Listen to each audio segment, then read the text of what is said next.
Welcome to another ASL Tactical Tuesday. As our players are beginning to incorporate ASL in the realm of gaming, we're going to have a lot of questions that are going to be ASL based, mixed in with some SK questions. So you'll have to take into consideration the scenario. A lot of times, guys will pop up a scenario. We'll try to identify the scenario, pay attention to that, and then that questions derived from that scenario will obviously either apply to SK or ASL. So just be a little more attentive on that, and that way you won't say, "Oh, what the hell is he doing about that? He can't. Where's the concealments from? What the hell's all that about?" So that's the key. Right in the beginning, I go into about a decent explanation of how I approach a particular setup wrought with concealments on the board. I don't know who's who. There's dummy counters, there's guns, there's all this stuff all over the place, and how I am approaching my assault on a position like that. That's just the way I'm doing it. How you do it is based upon, your game style. So we're not comparing game styles. We're just saying, hey, this is what I'm doing it, and this is how I analyze it. So hopefully you do something like that in your games. And if not, you probably want to start doing that. That way you can anticipate what the enemy might or might not do based upon your entry and, possibly things you've determined from his setup. So if he's tricky, it's going to be tough to do. If he's not so tricky, be easier to do. So that's what we're looking for here. And then we also field some questions near the end of the game. I think a SK routing question, things like that. So again, the routing will change between the different types of game sets. And the biggest takeaway from the first part of the video is as SK players are entering the ASL realm of games, the routing changes drastically simply because instead of everything being on essentially a two-dimensional plateau where there aren't very many elevations unless you hit into like late of SK3 and SK4, there's just level 1 hills. So even those change the routing rules a lot. In the ASL, you're going to have more than just one elevation change. You're going to have up to 5 or 6 elevation changes in a scenario. Those are very hilly scenarios. Or you might have buildings that are multi-story, which changes the game a lot too. So pay attention to the different levels as we're discussing in the game, and you'll be fine. Let's go and see what this is all about. And then I have just a little section of Tony in my game, just concerning a little route thing to take into consideration. Even someone like me who screams and yells about route all the time, you can still get stuck in a different situation. And this is something that you guys may be beginning to, again, this is another facet of adding elevations and different terrain types in your games. If you guys are playing the ASL, some of the ASL games, some of the boards are a little different. And because it seems like all the extra terrain added in through ASL is all 2 pointers, 2 movement factors. And so sometimes that can really screw you up in where you need to go. And we'll cover that very short. That should be a very short section. And that's about all I'll have. But if you guys have any questions, anything that's pressing on your mind that you would like us to discuss, then that takes priority over anything that I have to say.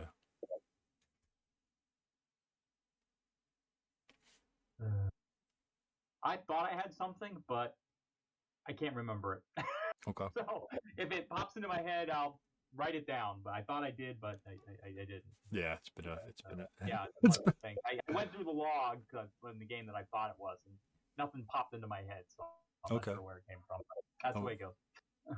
No worries. It happens. Yep. Officially have no questions. Oh man. Yeah, usually good for one, but not this week. All right. Well, I'll probably I'll delve into this thing right here. So if nobody else has got any questions, maybe you'll think of something in just a bit. But so if it looks like most of you guys are synced to this section here. This is obviously game of the month. Technically last month.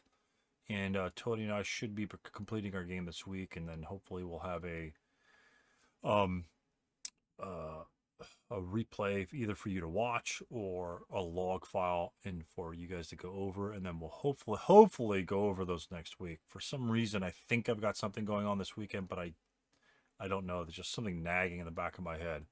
So let me switch to the imagery. There we go.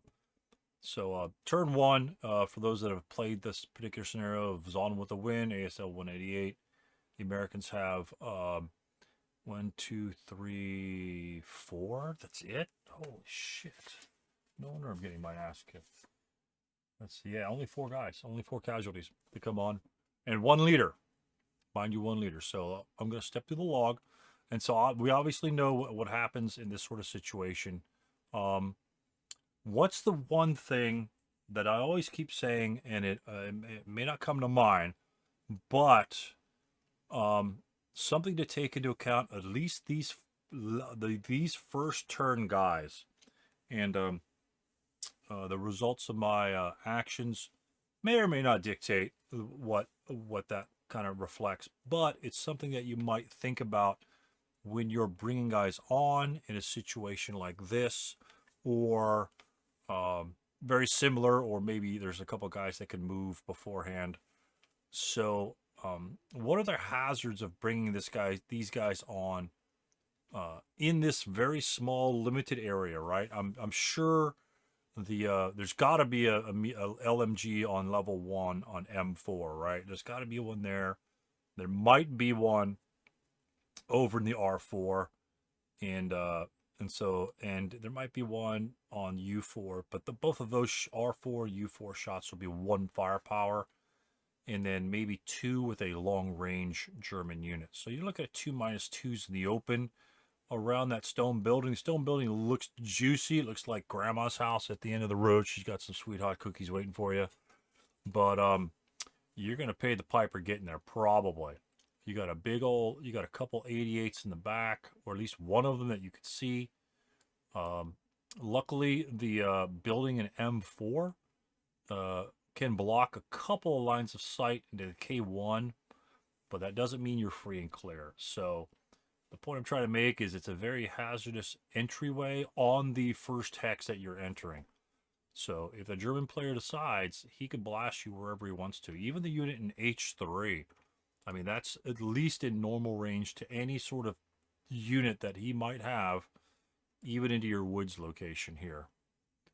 The cliff does pose a problem in lines of sight for those units down here to look up on the hill, so you don't have to worry about that per se. But he does have the gully approach covered by that unit. Now, things to note, remember in this particular scenario, for a rule about dummies, and this came up in the game, and this is how you need to approach it. So can you identify dummies or guaranteed real units on this map as it stands right now as the Americans? You set up, and this crummy setup that I have over here, your setup probably be better, but you see this board, and tell me what you can discern from the German forces. Now, there's some things you can't, obviously, right? I mean, the concealments and things like that, but what are some of the obvious things that you should be able to detect from this German setup? These are dummies, I think right here. Okay. Who is that? I'm sorry, I missed it. Mark? It's MGT, yeah. Yeah. They have to set up in concealed terrain. Okay. So if those are legally set up. I mean, not dummies, sorry. Right, there you go. There you go. Yeah. Damn, you guys, what the hell am I doing here? You guys already know what the hell I'm going to talk about. Exactly right. So this guy is an open, essentially, not necessarily open ground, but a non-concealment terrain, okay? It's important, non-concealment terrain, because there is terrain like graveyards, right? You would figure graveyards would be concealment terrain, not concealment terrain. Many times, guys will set up hip units or pre-game concealed units in graveyards. You can't do that. You know, you have to be able, if someone draws a line of sight or whatever like that, no dummies in graveyards. It's not concealment terrain. So we know that this is a real unit. And anybody else on the map that we know is a real unit? Anybody else? Yep. This guy over here. Whoever's pointing over there, the guy in the gully. Again, that is not concealment terrain, even though you have crest status and it gives you like a +2 modifier from the crest. Man, crest status, I just love and hate it. It's like a hot girlfriend you can't stand. But so both of those units are real. So we don't know. Obviously this is only a single unit, so we don't know if it's a full squad or a half squad or a leader per se. I mean, the Germans do have a lot of leaders in this game. He could put a leader here just to kind of like slow the Americans down and then get the hell out of Dodge, to be honest with you. I mean, he can legit go to H6. I mean, double time goes down 2, 6, 8, and then just advance up to H6 just to get out of the way, just to kind of maybe not make the Americans run down the long. So that's what I want to. That's a good point. Thanks, Mark, for spotting those straight off the bat. Not dummies. So the Germans have 5 concealment counters, which are dummies. So that limits the number of hexes that we have that we can decide who the dummies are. Again, because I presume that there would be an LMG on level 1 and probably a support weapon here or a support weapon here. So 2 of 3 of those spots have to be real units. I mean, obviously there could be LMG also on the bottom here. You don't know, but that's just kind of guesses. You know, those are good positions to be in. They cover lots of good avenues of approach. You know, that's where you expect some of those things to be. Now, they could be dummies. You don't know. I mean, you just don't. And so that's one thing to take into account. Knowing, again, this is where I am at, staying on the topic of dummies, knowing that this is a good unit and this is a hard approach, right? It slows you down. From my perspective as a player, you know, you've got a stack of guys here. If all those are real and the Americans push hard over here, they can react quite easily, right? If these guys aren't real, or they are for that matter, what do you expect this unit to be if this is a hard terrain, slow to move through, easy to counter, go to the stone building, go over here if you need to in case the Americans are double timing the hell out of the area. My expectations right here would be probably 65-35. These guys are dummies. Okay, we got a real unit that's already covering a real area. Most likely one of these guys is going to be real. Does he need this unit? My opinion, 65-35, he doesn't. But that's just my opinion. And again, it's based on his plan. So the other thing I'm worried about is what type of unit is the guy up on level 0 in P8? What type of unit do you expect that unit to be? Or whatever. I mean, you could expect it to be anything. Or you could, you know, if you misinterpret the hip rules, you could expect it to be a dummy. I don't know. It depends. It's going to be one of the 88s, obviously. Well, we got one of the big boys here, right? Yeah. And if he's in open ground, he can't be hit. So that's kind of like an open ground hex. So not concealment terrain, he can't be hit. So we got 188 here. A unit here that we know is a real unit. And the other 88 could be anywhere on the map. That is in concealment terrain. Disregard. I was looking at P9. Right? No. You're fine. Oh yeah. We'll get definitely we'll get to that. So P9, that's obviously an 88 here. But so the question you ask yourself, if that's a real unit, what's the purpose of that unit? What purpose could you have that unit in given the OB? And the Germans don't have a lot in this one. Remember, guys, the Germans only have essentially 5 squads, but they do have 3 leaders and a couple of LMGs. So maybe a leader to try to rescue their broken unit. Okay, right, yeah, that would definitely help them out a little bit, right? Because the leader, although crews can self-rally, which is absolutely fantastic, this could be a leader here. Again, just exactly like you say, to help your crews rally even a little faster, so they don't have to have that self-rally penalty. That would be a good spot for a leader.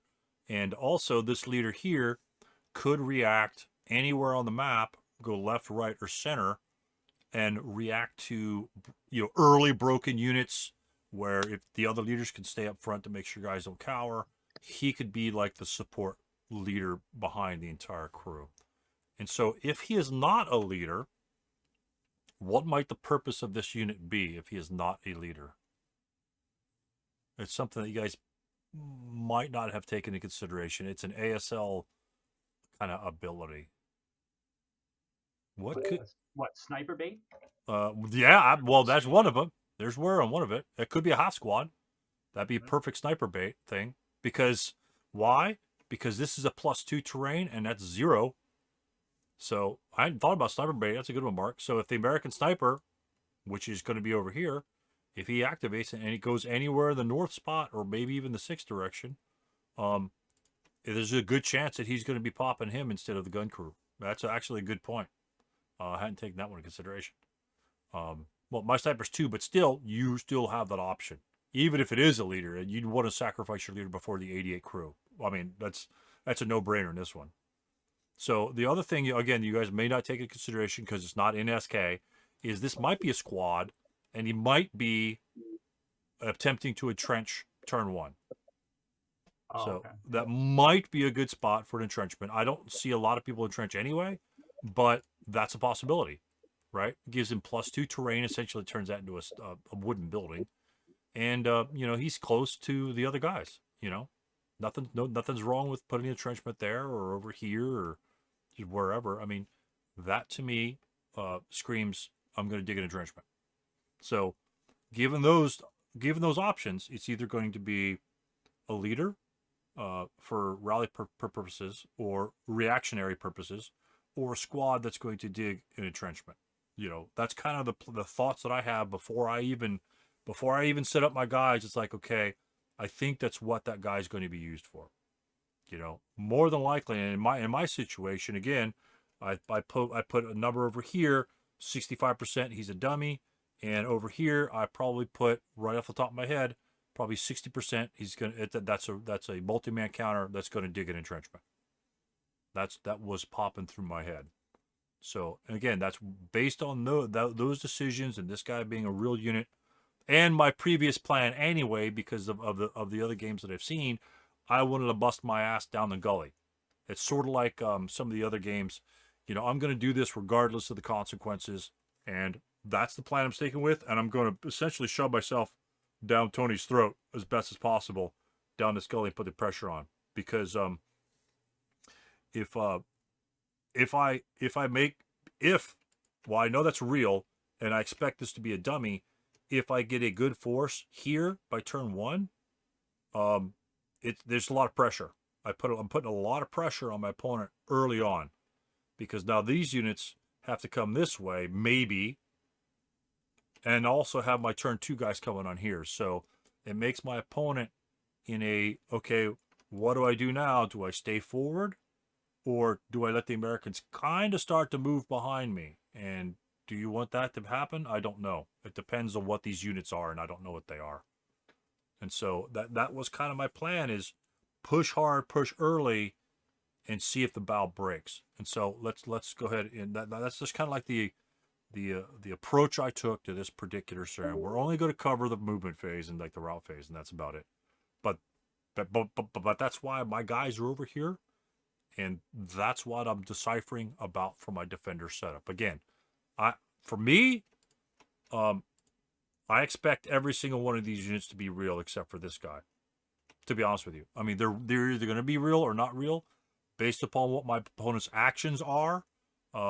Given normal situations, how does a unit normally expose himself when he's not a dummy? Does he have a tendency to fire early? Does my opponent like to fire at first sight, or does he like to wait until the sweetness comes out? And if I bring him the sweetness that any average game you would probably take a shot at, and he doesn't take a shot, that may or may not give me some information. If he's a conniving player, he may not take that shot, and you might think, oh, I'm free and clear now. He didn't take that easy shot. I'm done. And next turn you move and then he pops you with that unit. And so be careful. You know, just have this idea that whether or not that's a real unit or not, there's only one way to check, but there's some indications one way or the other. Some players make it really obvious. Some players are very deceptive. And so pay attention to how, if you have dummies in the game, pay attention to how your opponent moves his pieces. And base all that movement. You guys have played a shitload of games. You know, how would you move? Like if I was the Germans and R4, if I was the Germans and R4 and I moved a whole bunch of guys in the gully on this right-hand side as the Americans, my opponent does, what would I do with a real unit in R4? You know, just what a general, would I move it back over there? Would I keep it there? Would I push in front? Don't know. And so, what you would do, or what you'd think just a regular ASL player would do with his units, can help you decide what units are a little bit more real than others. Again, you won't know until they're gone, you know, but a little bit more real than others. And therefore, if you put a higher percentage, say this was an 80%, say you put, for whatever reason, that's an 80% dummy. Well, then you know there's a very good likelihood that you could probably just pop out of this gully and run backwards and then go over here for free. You know, if you put an 80% value on this guy here, and you'll find out soon enough, right? That's a point blank shot, whether it's a half squad or not. Most people will take either this shot or that shot, and that way they have a subsequent first fire shot at least adjacent units after that. So, because your high percentage of that guy being a dummy, you'd be able to actually move faster, right? So if you think that's an 80% real unit, you'd probably stay in the gully and so therefore go a little slower. So your perceptions on what his pieces might be based upon his setup and the type of player your opponent might be, like say if you play the regular same guy over and over again, you might start to catch on to some tendencies. And so that's something that you can't be taught in the game. It's just something you have to notice in a player's game style. And so I don't know. I haven't played Tony, but I just have to, you know, clean slate. This is just what I've experienced in the past, and you just go from that. So again, a lot is said about pre-game planning, pre-game thoughts, because your turn 2 guys are coming on, and those are the heavy hitters, and so you essentially, those guys have 5 turns to get the job done, and you've got to have an idea where his weak spots might be or where his concentrations of force are, so you can either avoid them or decimate them. So, and the quicker you get that done, instead of chasing guys all over the board, the quicker the scenario can be a W in your column. So, and that's, again, that's how I approach the game. My expectations of what my opponent might do. And you'll be surprised how often you're accurate, or sometimes you're very surprised about where those guys are. And that's what I like. I like being surprised, because that means then I have to make an instantaneous decision, because my plan is completely screwed up based upon what my thoughts were on how my opponent might be setting up. And so it makes it even more exciting, because, oh shit, you know, if they're not here, I expected the LMG to be here, but if all those guys are dummies, oh shit, I might be running into a trap somewhere else. And so you got to think on the fly. But anyway, I'm going to still go ahead and step forward here. Again, this is very simple. Obviously, I just start out technically. Well, yeah, Tony reveals there, so that is a half squad. And what I typically do, especially in small OBs, and larger OBs I don't, but in small OBs, essentially you list the OB at the wherever it's convenient for you, and you kind of keep track of units. Essentially, it's counter counting. It's legal. Nothing's wrong with that.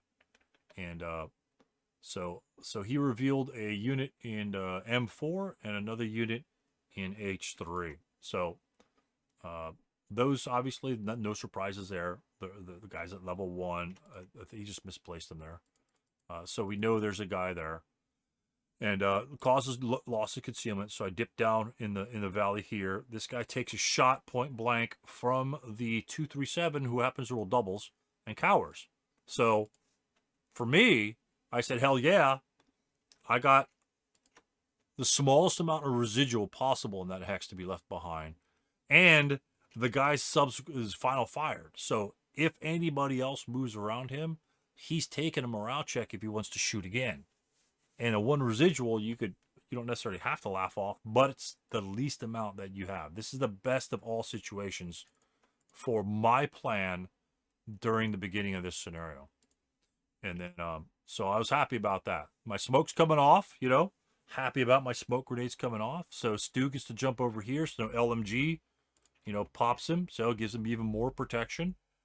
And so I just move him second. So it's good because, what the hell, I'm going to half squad after that anyway. And so I pop him here. Goes down 2, 4, 6 into the gully. And so I'm taking, what firepower shot am I taking when I enter H2, gentlemen? What's the hazard I'm facing? I'm sorry, what was the question again? Sorry. What's the total modifiers and hazard that I'm facing when I'm entering H2 with my leader and full squad?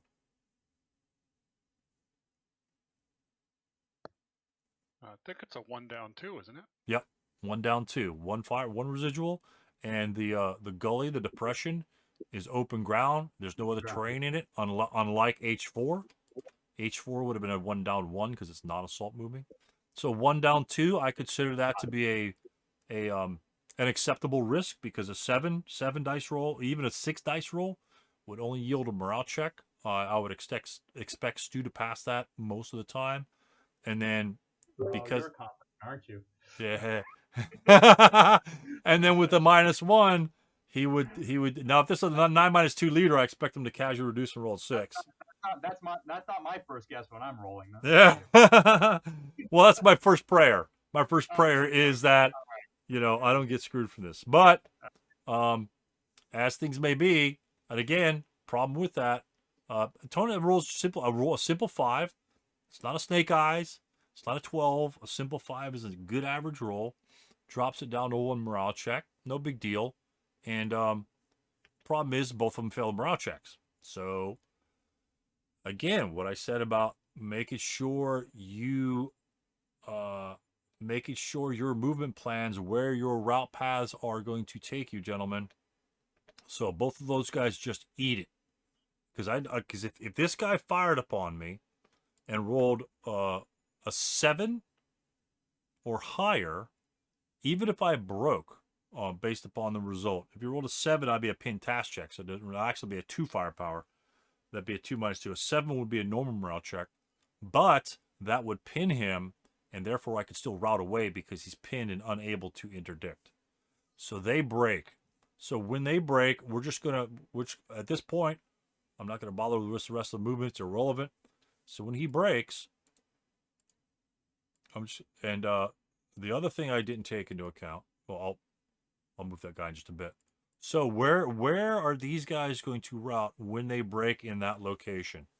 Now, first of all, does the 2 things can happen here. Again, knowing the terrain. So if you look at the terrain, this unit is in crest status. So if my 337 gets lucky, and he's got to get really lucky at this point, I don't even know what the hell he can do. The only thing he can do is pin this unit here, because his firepower is only 3.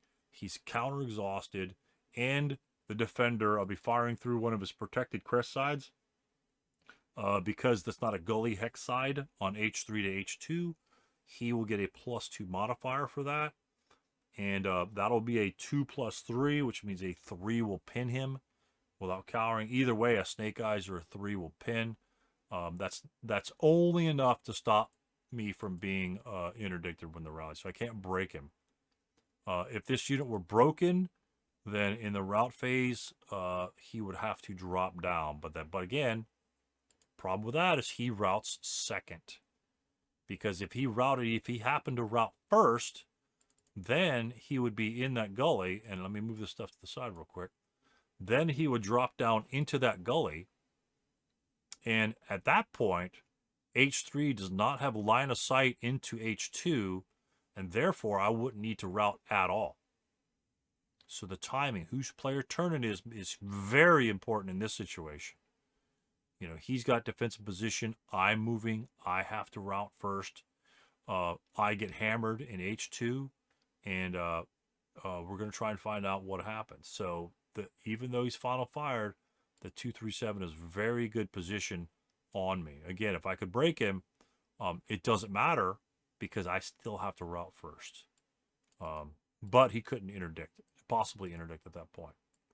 So that's what the gullies give. And so even though they're adjacent, this is the lowercase adjacent definition from H2 to H3 because they will not have line of sight if both of them are in the gully, capital IN, in the gully. Whereas a unit H2 is capital adjacent to the unit in I3 because they have a line of sight to one another and they're like adjacent hexes. So big difference in distinction. So talk to me, gentlemen. I'm just gonna move this guy out of the way right now. Where is this unit going? Where can this unit route to, or what's its destination? Yada yada yada. You know the routine. Where's that guy going to try to go to? I think he's got to go there. Okay. What about this one here? That would be 6 movement factors. Yeah, yeah. This That's is only 4. Well, Not 6. It'd be 1. That's 5 to there, and it's only 4 to there. All right. I'm sorry. Aren't these guys in? These guys are in this hex, right? Yeah. Right. Yeah. Okay. Yeah. Right. They're So in the what? gully. Two for the crag, and then Oh, I take that back. It's not. Yeah, it would 2 be for 6 to crag there and because 4, it's so it is- 2 and then 6, and this would be 2, 4. Crag's 4, isn't it? Because you went uphill. Right. The crag is 4, and that's where I botched it. the crag 4. You're not going up hill from here to here, are you? Yeah, Oh, that's but from inside the gully, from your He's in the gully. Yeah, he's in the Okay, gully. I didn't realize- Oh, okay. I didn't realize he was in. So I misconceived the fact that, well, first of all, I didn't want to break, but you always have to expect a break. This is 4, and therefore that would be 8. Right. Okay. And I thought I could just go ahead. Even if this was open ground, It'd be 2 and then 6, right? Oh, but you're down here, so going from there to there is actually it's not 4. 2, it's 4. Right, because you're going up Right, the right, intermediate right. level. Yeah. Yeah, this is a 2-level change here. You're going up the level -1. Well, this is -2. You're going up to -1 in between, and then up to level 1. So that'd be 2, 4, Right. 6. Still the closest cover. Actually, yeah. Technically, the only cover. Yeah. Yeah, that you can get If to. this was open ground, then it would be 2, 6. Right, So they would be the same. right. And So then you're- yeah, but even if this were open ground, what's the problem that you're dealing with? Interdiction. Interdiction, and most importantly, your position. How does your position relate to your issues of routing in ASL? You're adjacent. I'm adjacent to him, and I can't go this way. If I'm going up here, from this unit's perspective, if he could draw a line of sight, either directly through that hex side or at the location where he is there, where it hits that vertex, Right. that and is considered open ground.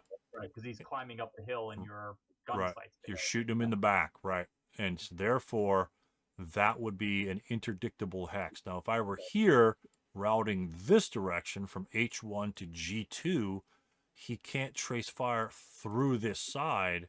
Therefore, you would get the +1 height advantage and not be able to be interdicted from that unit. But because I'm here, instead, I have to go up through the hill, and that is through the path of his line of fire. So this becomes an interdictable hex, even though it's a level above him. And therefore, I have to surrender. So these two units, turn 1, movement phase, are now at the mercy of my opponent, whether he wants to take them or not. And the problem is he's a full squad. So if my opponent takes him and he's a full squad, he's not going to be able to fire at range during normal fire phases. So this is a big decision that the German has to make early on. Unfortunately, I've got 4 victory points right there and a leader, the only one on this side. So we won't go into the result of that is irrelevant. But the point I was making is just double check on what I had a good this was the best situation I could hope for. 1 residual in that location, and so on and so forth. Could I have chosen a different path to attack? Absolutely, but I wanted to punch my way through the gully, and I paid the piper on it. So, but yeah, note that the F2 instead. I thought I could just go back here, like the rest of them. It's like okay, and then I forgot. Oh shit, that's 4, not 2.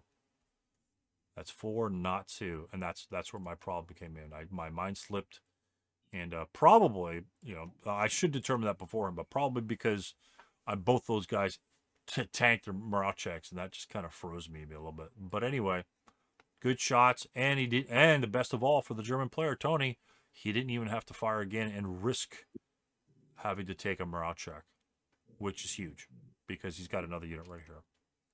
So anyway. That's just kind of what I wanted to cover is my approach, my plan, punching it through there. I've got the situation that I wanted, and it still goes south on you based upon your route path and route direction that you have to take. Anytime you move adjacent to an enemy unit and you break, be careful.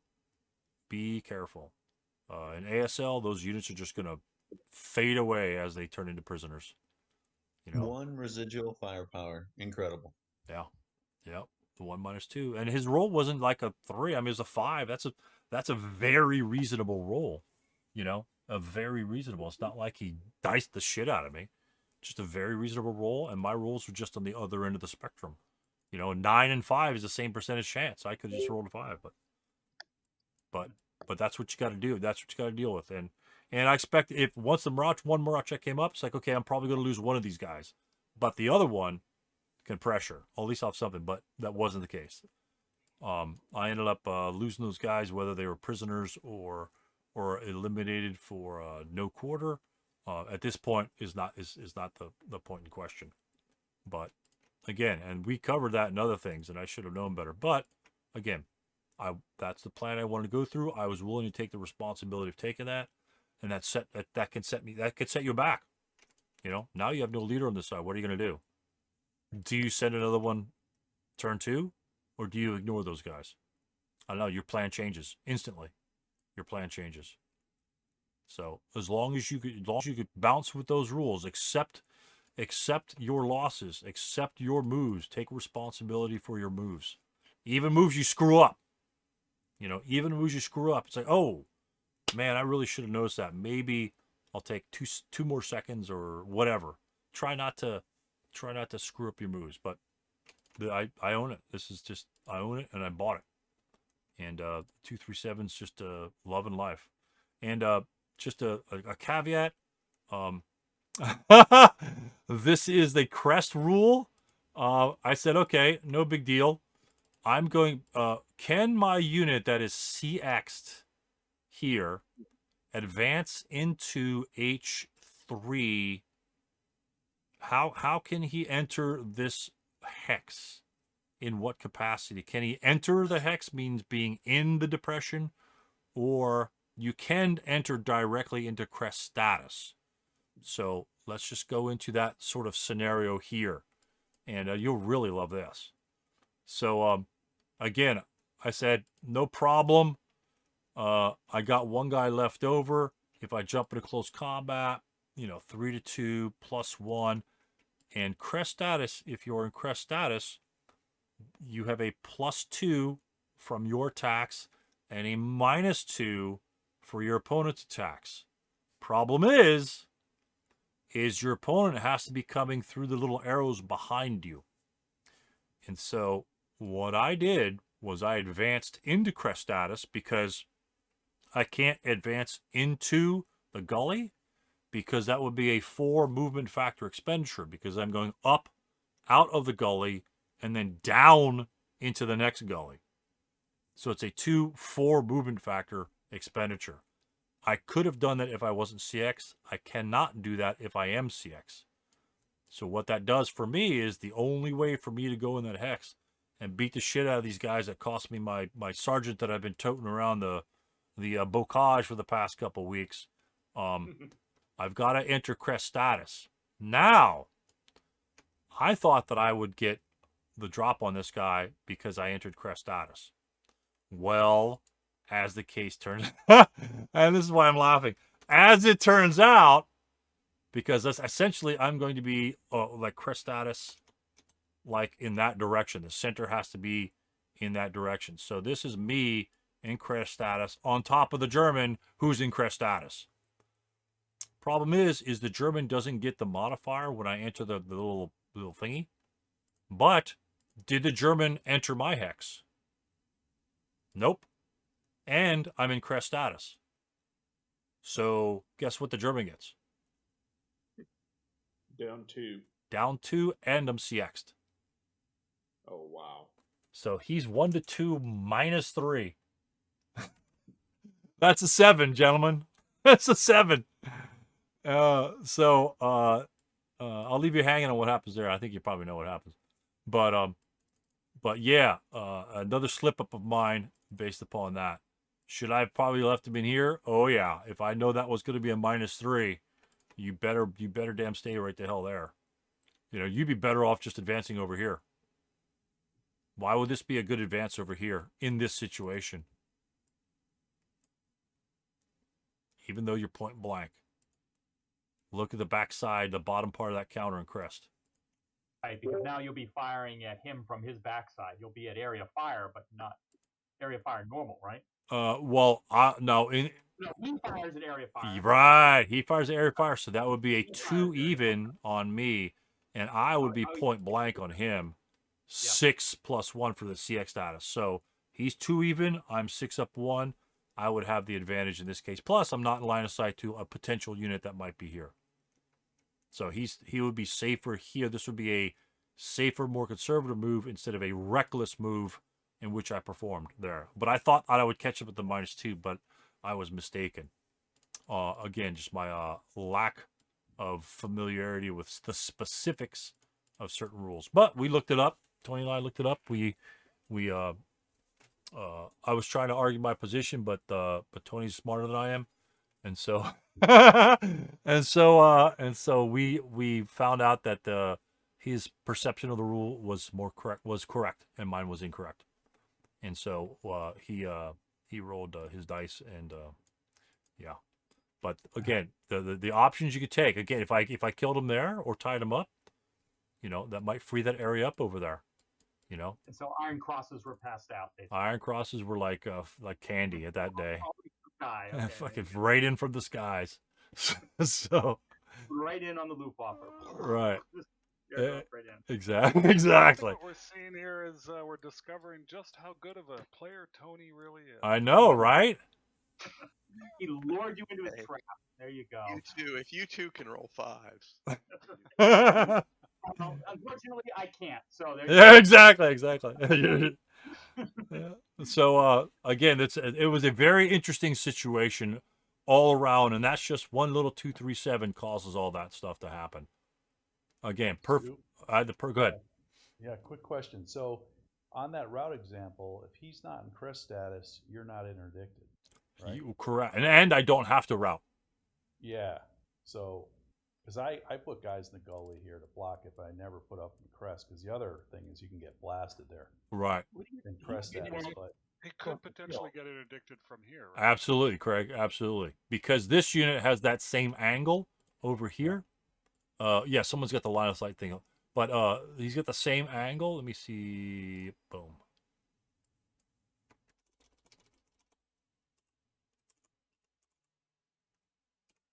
Yeah, but if that happened, he'd have to reveal himself, and you know that would be right. At least reveal if it's a real unit there, and that would be worth. Now, does he give up concealment, or does he just have to flash himself, showing? I think you'd have to drop. You'd have to drop. That's loss of concealed. Yeah, back. because otherwise it's just a concealed That's right, unit. interdiction. That's right. Yeah, Okay. but Well, and he'd have to do it before you announce the route too, right? He can't drop it. I don't think. he correct can me if I'm drop it wrong, after. guys. He can drop it after, Can which he I drop discovered. it while you're Yes. routing? Yeah, if you Declare go it? up here and he Okay. says, "Oh, well, I'm going to interdict you from this unit here," and yeah, he could do it after the fact. I found that out. It's very weakly worded, but it doesn't suggest that he has to do it beforehand. Yeah, I think it just says any time. Right, because But if he reveals it beforehand, then he forces you to surrender. If he waits, then you just you don't surrender, but you take the interdiction. well, you right? can't. Well, no, because the only way for this unit to get out is to be interdicted. Like if this guy were not there, right, then he's just going to be either interdicted or not interdicted based upon this unit's reveal. But if this unit were here, this unit's reveal is, to be honest, irrelevant because this unit is causing all the problems. No, yeah, I realize that. I'm talking about this guy here. You know, let's disregard the half squad that's adjacent. Yeah, yeah. If oh yeah, I guess right. But does this unit So have to? My thought is, Does that unit have to reveal? Right? If yeah, does he technically have to reveal? Let's say he didn't want to interdict. Who else could reveal to interdict that unit? This, The gun. building The over gun could. Right. All the way back. in The gun way back here. gone. Yeah. Because the gun's interdiction range is 16. And we know from the previous discussions we have, this is about 12 to 13 hexes. Easily interdictable way back here. And that's another danger you have to worry about, is that long-range fire. And so even if the German unit were not there, and I routed up there, I would either have to low crawl or still be interdicted, even if this guy were gone. And this guy wouldn't have to reveal. Is the surrender, though, predicated on taking interdiction from the adjacent unit or another one? Just any other unit, yeah. Yeah. Okay. So the key point is he's adjacent, capital adjacent to a known enemy unit. And then wherever he gets entered, if the only way for him to survive is to either low crawl or face interdiction on anywhere along that path of his route, that he must surrender. If this unit were not adjacent, let's say he were over here, then he just either wants to take the interdiction or not. The adjacency is the key. Or if the half squad were not in crest status. Right. It's not capital adjacent. Yeah, if he were like here, he wouldn't even be in LOS and I wouldn't have to do anything. What if Yeah, he if was you ran up in the the depression hill in I3? Oh, I'm sorry. Go ahead. Thinking riding up the hill to G2, can that half squad interdict that hillside there if you route up to G2? Yes, he could, and that's based upon the angle of his line of fire. Sort of like this one passes through that hex side, along the hex spine. Got it.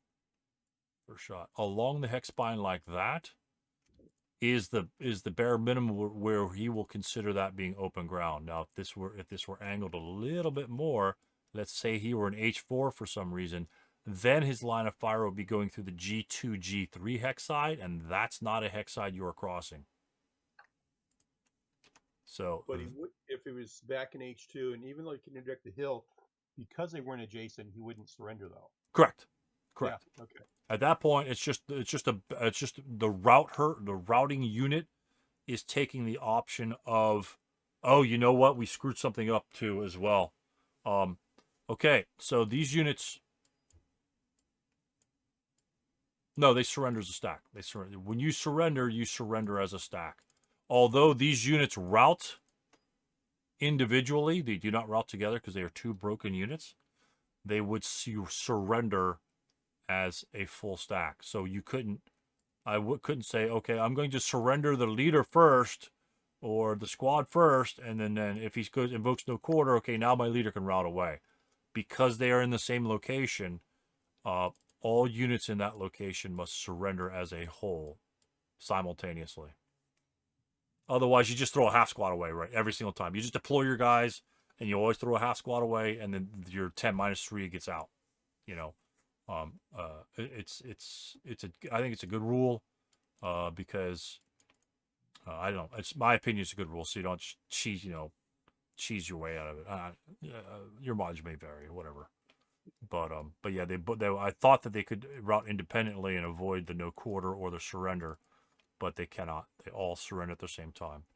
Although technically they would be routing independently, but because the surrender rules kind of like, trump that in terms of timing, they all have to go at once. So, and that's where you have a case where, if you have like 3 squads, couple of leaders, that sort of thing, you got like a whole bunch of unit size numbers in there, and you exceed this unit's capacity to guard them all, then you would have units, surrendering, and some units would just become unarmed units at that point, and that gets interesting.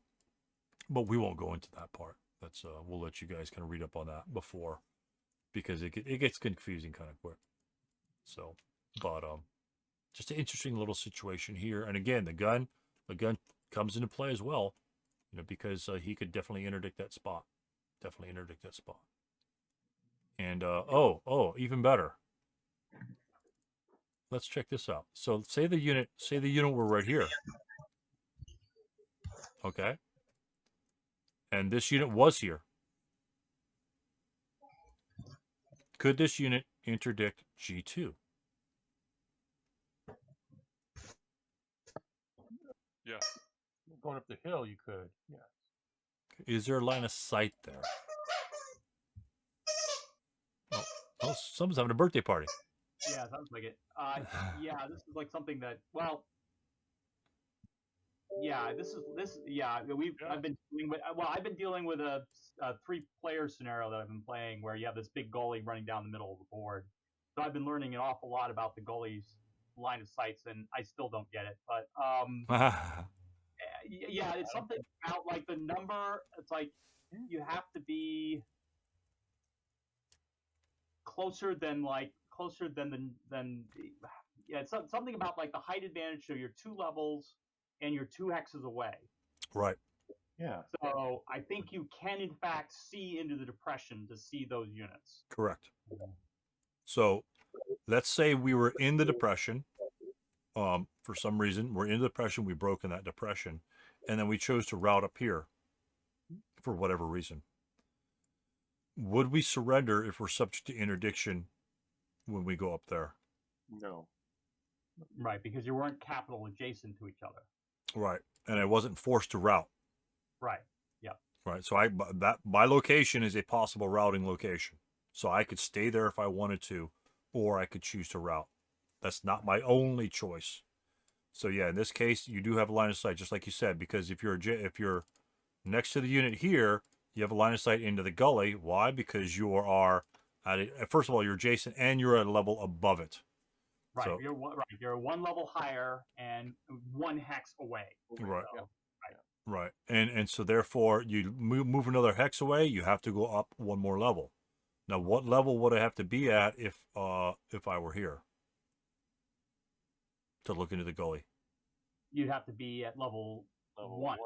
Level 1, right? Because the level 1 would be 3 levels difference. Right. Level 1 or higher, right? So right. yeah.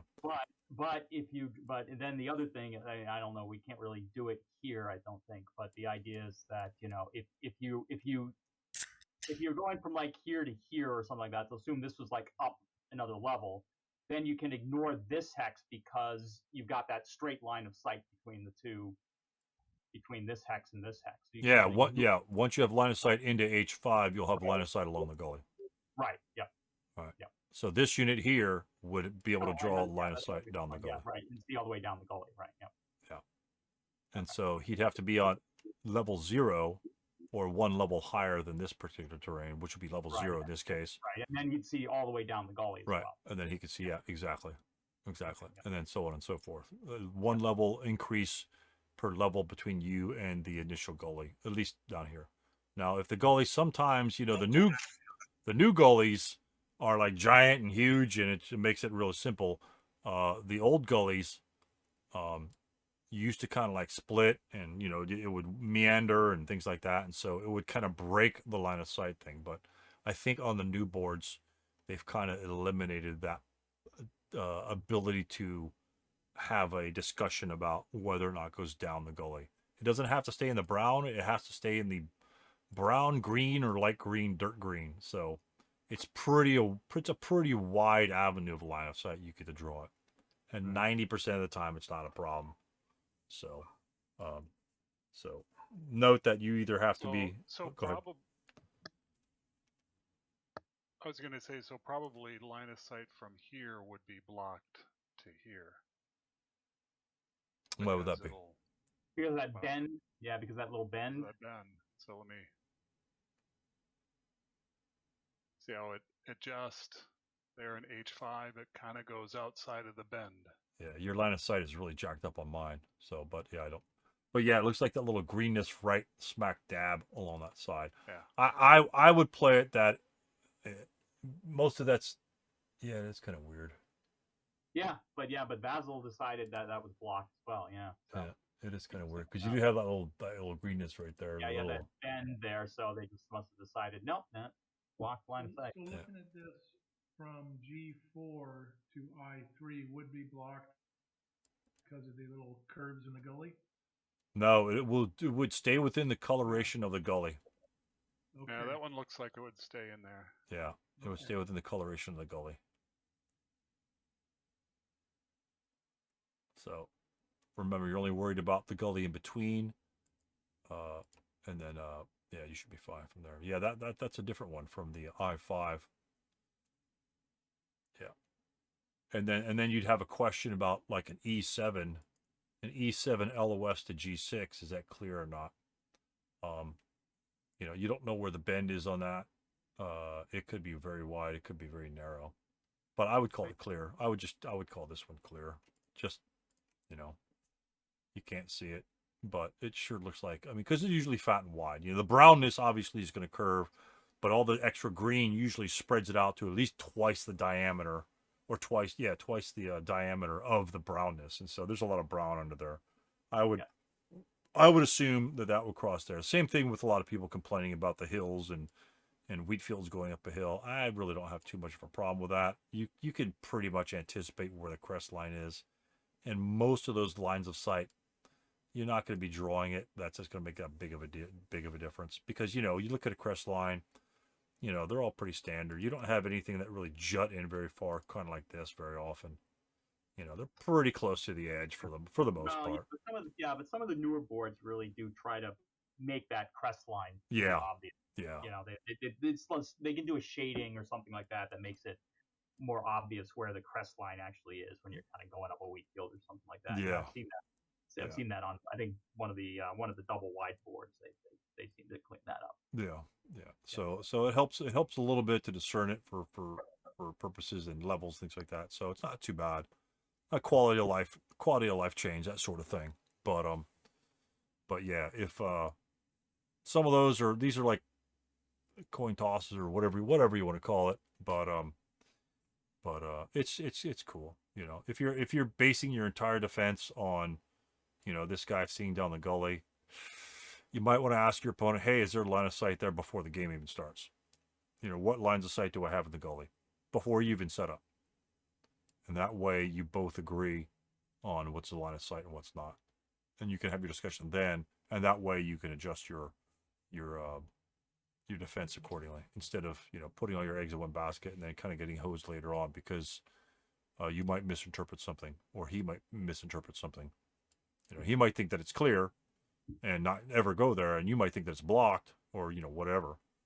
And it would just, you know, things like that would just clear up, because that is, you know, at first glance, just glancing at it, it looks like the whole damn thing's like brown and blotchy and splotchy, but there's some little greenness in there. So, you know, how you want to work that. Again, the real board might be different, but we're not working on the real boards. We're working on Basil. So, yeah, that'd be good. That'd be a good one. But anyway, again, very simple, very small, you know, simple maneuver, weakest shot in the game, so on and so forth. Enemies in a decent position, weak enemies, a half squad. He's got nothing to do down there, but just kind of like hang on to the side, and then he gets assaulted, and then all of a sudden he's got all these broken units in front of him. So, and then they got a route. So this is They throw up their hands. yeah, this is kind of like a route disaster, to be honest with you. So, but I didn't want to be cautious. I wanted to gain a lot in my turn, and unfortunately, it's the opposite. So, kind of with that idea, and with some of the other games that I've seen. I was looking at some of the replays. We're going to head back to the option the Germans have. What option do the Germans have when the Americans come on here? In terms of firing, when the Americans enter, what options do the Germans have? Do they have any other options? Any other Americans are going to come on during this game turn? So I just got a question about that unit in U4. Is that really level 2? U4. I'm sorry. That is a level. That is not a level 2 location. That is a level 2 location in that hex. It's 2 levels above the base level. So this is actually at level 1, which is 1 level above our ground level, which is in S2. So he's in 1 level above S2. So if there were like if this unit shot to this location here, he would not get the hindrance in 01 because that's at level 0. And he would be at the equivalent of a level 1. Right. Both those units would be on the same equivalent level. So this level 1 is the same as, like, you can walk straight from there to there. Right. And if this unit were on level 2, he could not enter that location, that hex, until he goes down a level and then moves over. Because that means this would have to be a level 3 location, and that building does not have a level 3 location in that hex. So this unit is kind of like at the tip-top tower. He'd have to go down and then over. It's an odd building. It definitely is an odd building. So split-level buildings, multi-level, multi-story buildings that are split-level. They have a picture of this in the rulebook. It's pretty simple to understand once you read it. Once you look at the picture, say, "Oh, okay, I see how it kind of goes." And so, the same thing with the split-level buildings. They notice the lack of stairway in the diagram on the one side. Thank you very much, Stu, on that one. Which one? Stu and I played the game with that issue. Thinking that was the second level. Yeah. But it was only first level. Now, am I right in assuming that the dark green is a gully? Or sorry, is a valley? The dark green is level -1. Yeah. Okay, it is. Okay, thank you. Yeah. And buildings that don't have the squares, like S5, if this building were layered on over here, it would be slightly different. So, but look at your split level buildings in ASL. So it gets very interesting. So, there's just a couple of boards that have those on there, but you have to understand, and that was a routing thing that Steve and I had in our game. So that was through one building. It's just kind of the way it kind of turned out. It's just an interesting route because it's like laying on top of a hill at the same time. So little things will change. Again, this is all based upon the elevation changes. We don't have that much in starter kit. Not a lot of elevation changes unless you hit starter kit 3 and some of the expansion packs. You know, you get that Joseph 351. You got to get up on that hill. Sometimes, because that hill is there might be a slightly closer place to route to. And we covered a lot of stuff on that particular board/scenario. And ASL is going to, if you guys are playing more ASL games and you're playing with games with varying elevations, your route paths are probably going to be a lot more restrictive. You know, so if a guy here is broken, if this unit here is broken, let me put a broken unit there. If this guy here is broken in this location, you know, you have to note that, you know, what are the movement points? What are the movement factors of the neighboring areas?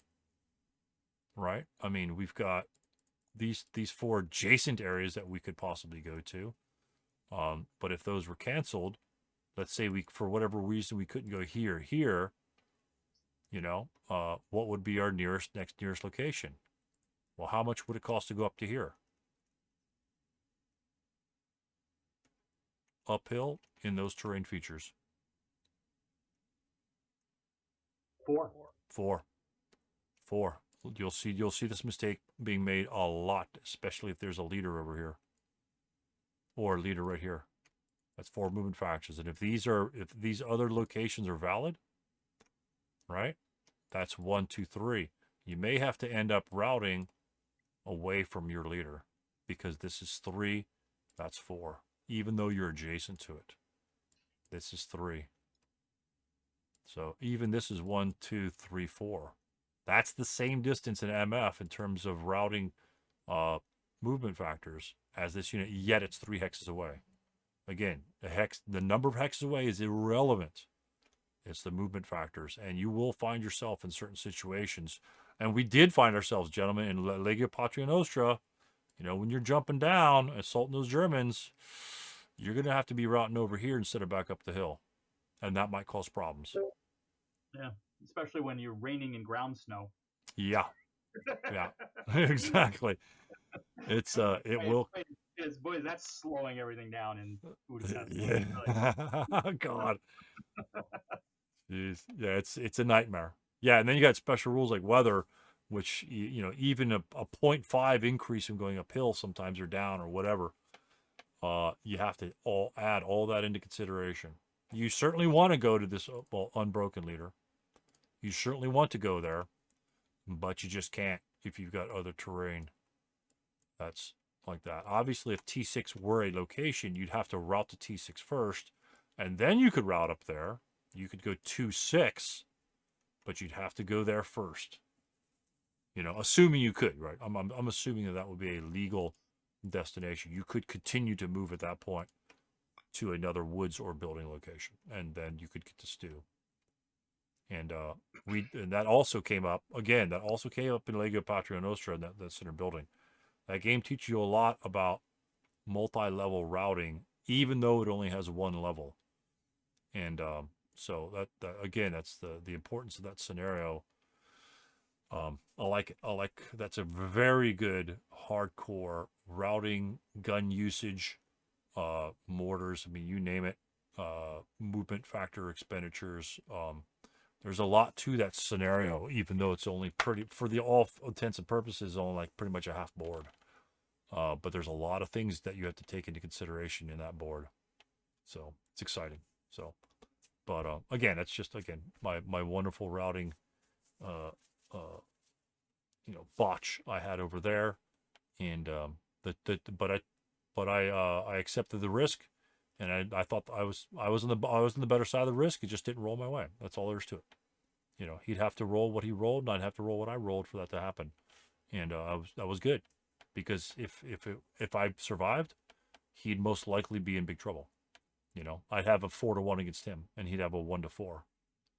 Even with a -2, at that point, I don't really care. You know, he'd have to roll low, and I'm willing to accept those odds. So, but it was fun, and we're still playing this one. It's an exciting game. Lots of tough. He's not making it easy. Tony's not making it easy. That's for damn sure. So, but so that's what I have for here, gentlemen. Did anyone have anything else come up to bring to mind, or any questions, or things like that may have come up, and in this game or any other game or whatever? I have a route question. If you want to see it, I could load it up. Another room. Yeah, absolutely. No. Just load it up and we'll sync to you. Yeah, you don't need to go to another. Just load it up here. We'll sync to you. Tuesday, load it here. Yeah, load it here and close whatever map you have up, and we'll just sync to you.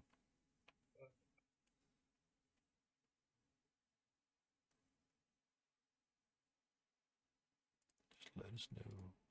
I don't know if I know how without doing another room. You don't. Just close the map, or just load game. Load game or log, and it will ask you to save game, and you'll say no, and it will close, and then the other game will come up. Oh, okay. And then we just sync to you. Okay.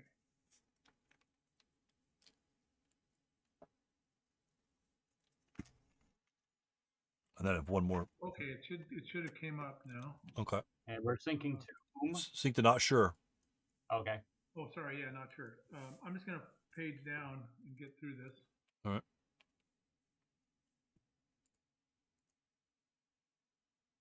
Oh shit! You're playing Game of the Month. Oh, this looks familiar. You're all over this. Holy shit! That's a lot of Germans.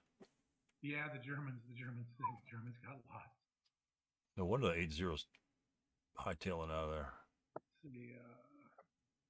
Good lord, that's a lot of guys. I'd quit now. I'd quit. Did you quit right now? Jesus, that's a lot of guys. So what happened was over here in J0. All right. Okay, so let's see. So that's a pen. Now, let me just go forward a little bit. So we're discussing routes as always. Yep.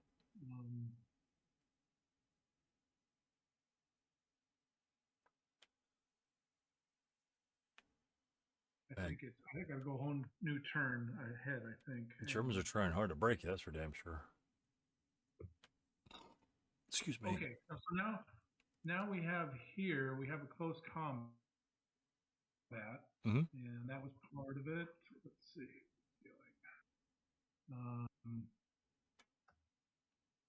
Got a melee. Now it's the Germans' turn. And I believe... Well, one thing to say, if you pause real quick, Yep. this is like almost a perfect decision because it gives you a chance to kill German units. If you didn't do that, it would not have given you any chance of Germany because he was just going to blast the shit out of you next turn. Right. You might break some guys, but yeah, that was Eric. Eric went into there. Yeah. And So he did kill half a squad in his close combat. That's role. an excellent decision. So then I'm like, I know there's a melee there, and I just move some units around, and I leave the one in J2, and I probably should have shot at him in my fire phase, but what I end up doing is not doing anything till my advanced fire phase, and then I decide, well, I really don't like that melee there, I don't like people behind me, so I'm going to shoot at him. Okay. So I shot at him with these guys, and I managed to, everybody DMs, both sides DM. Now, Okay. now we're moving up into the route phase, and Germans route first. Okay. Now, so I'm in here, and I'm going to route to here, and I say, well, that's the closest destination for one, and I know I'm not supposed to end up next to good order enemy units, but if I know the only time I can route away and stay next to an enemy is when I'm in the hex with the enemy and leave that hex. Right. So then I go to J0 because I route first, and then it's like, okay, now it's your turn to route. Yeah, that's interesting. So is that correct that I killed him? That looks legal to me because he's a broken unit. Right. So I figured he has to route, and he can't route. He can't route here. Yeah, because you are allowed to leave the location next to him. You can't route a melee though. Well, it's not melee anymore. Right, now, when does the melee end? Does melee end as soon as all units are broken? Yeah. Yeah. No. But no, Yeah. okay. We did the Starter kit. Yeah, starter kit. Yeah. And I'll shut up. I watched earlier. I saw you guys. When I want to ask a question, I should just realize that if I want to ask a question, it's not. Well, the other one was ASL. This was his starter kit. This is the kids' table. This is the kids' table. No, but see, but you see the difference here is it creates a sort of not necessarily quandary, but the problem that you have here, to me, I think you might have to make sure that you can remain adjacent to. Now, if that were an unbroken enemy unit, that would be a different story, right? Right, but this one's unbroken. So right, exactly. So Yeah, that I'm not positive the German route is legal. I know he can leave this, but can he stay there? Because even though this is broken, it's still a known enemy unit. but it's Yeah, unbroken. you don't have to route. You don't have to route if the unit's broken. Right. I It's mean, an unbroken enemy unit. Yeah, So the German unit does not need to route. The German unit can stay there. No, the German unit has to route to the woods, I think. Oh no, actually, it doesn't. Yeah, the German unit technically doesn't have to route. Well, no, he said, well, The German unit doesn't have to route at all, right? But if he does route, does he have to move away from the broken? Does he have to get? Can he remain adjacent to the broken Russian? Yes, because he's not required. Once he moves, I think once he moves into the woods, let's say he moves into the woods, which is his nearest rally location, he's no longer required to route any further because he's adjacent to a broken enemy unit. Right. You're only required to route if you're adjacent to an unbroken unit. Sorry, go to a unit. But you're only required to route. But the question is, but once you start to route, can you? That's my question. I mean, you don't have to start to route, but once you begin to route, can you remain adjacent to a broken? Let's move him over here. Let's say this for the situation on the left-hand side. Let's say that the German is going to route, right? Let's say he's expended 1.5 movement. In fact, he goes for whatever he goes 1.5 or just 2, 4, 6. Is the unit eliminated?